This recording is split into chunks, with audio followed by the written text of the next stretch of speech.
'Euphoria' ఇప్పుడే చూసాను ఈ movie. It's not really good movie and not really bad movie. Directed by Gunasekhar గారు. ఎందుకు బాలేదనేది లాస్ట్‌లో చెప్తాను. సో, వీడియో పూర్తి వరకు చూడండి. పాజిటివ్స్ వచ్చేసి ఈ మూవీ స్టోరీ గానీ, ఈ మూవీ స్టోరీ తీసుకెళ్ళే విధానం గానీ చాలా అనిపిస్తది.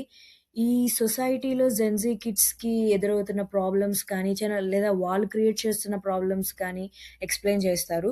ఇంకా మూవీ ప్లాట్ విషయానికొస్తే ఇందులో హీరోయిన్‌కి ఒక సెక్షువల్ అసాల్ట్ జరుగుతుంది. అందులో 5 బాయ్స్ ఇంక్లూడ్ అయ్యుంటారు. అందులో ఒక అబ్బాయి వచ్చేసి మన భూమిక గారి అబ్బాయి. మన భూమిక గారేమో ఇందులో ఒక ఎడ్యుకేషనిస్ట్. తర్వాత తన కొడుకే ఇలా చేశాడని తెలిసినప్పుడు ఎలా జరుగుతుంది? ఇంకా ఎలా స్టోరీ ముందుకెళ్లుతుంది అనేది ఈ మూవీ. మూవీ పాజిటివ్స్‌కొస్తే పెర్ఫార్మన్స్ అందరూ బాగా చేశారు. ఇంక screen play is also good. But కొంచెం రా అండ్ రియలిస్టిక్‌గా చూపిచ్చాల్సింది. నాకెందుకో అది పైపైన చెప్పినట్టు అనిపించింది. చాలా స్మూత్‌గా కోర్ట్ సీన్స్ గాని అవి అన్నీ తీసుకెళ్ళినట్టు అనిపించింది. ఇంకా నెగెటివ్స్ విషయానికొస్తే యాక్చువల్లీ అవి నెగెటివ్స్ కాదు. నెగ్లిజిబులే.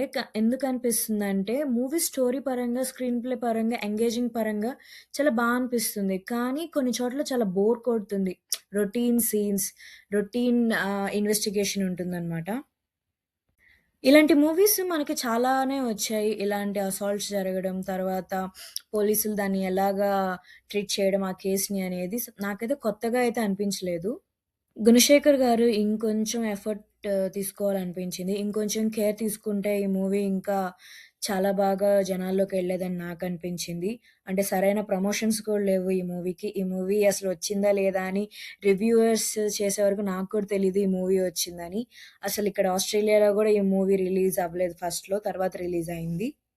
ఈ మూవీలో నాకు నేటివిటీ మిస్ అయింది అనిపించింది. అంటే సీన్స్ అన్నీ నాకు కొంచెం కంటిన్యూటీ లేనట్టుగా అనిపించిందనమాట.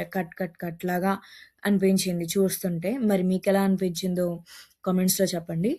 ఈ మూవీ స్టోరీ కొన్ని ఇయర్స్ క్రితం హైదరాబాద్‌లో ఒక పబ్‌లో జరిగిన ఇష్యూ గురించి తీసిన రియలిస్టిక్ మూవీ ఇది. రియల్ లైఫ్‌లో జరిగింది. పబ్ పేరు మార్చారు. యాక్చువల్ పేరు పెట్టలేదు. ఓవరాల్‌గా it's a nice film. Bad అని చెప్పను. కానీ ఎంగేజింగ్‌గా లేదు మూవీ. మనం కనెక్ట్ అవ్వము. ఆ జరిగిన ఇన్సిడెంట్‌కి, ఆ ఇన్వెస్టిగేషన్ అసలు జరిగే ప్రాసెస్ కానీ, మనకి నాకైతే ఎక్కడ కూడా కొంచెం కనెక్టివిటీ లేదనిపించింది. ఫైనల్‌గా ఈ మూవీ ఏం చెప్తుందంటే, చిన్న వయసులో తెలిసి తెలియని చేసిన తప్పులు మన లైఫ్‌లో ఎలాంటి ఇంపాక్ట్ చూపిస్తాయి, మన పేరెంట్స్ లైఫ్‌లో ఎలాంటి ఇంపాక్ట్ చూపిస్తాయి అనేదే. మేబీ ఒకసారి చూడొచ్చు ఆ కోర్ట్ ప్రొసీడింగ్స్ కోసం.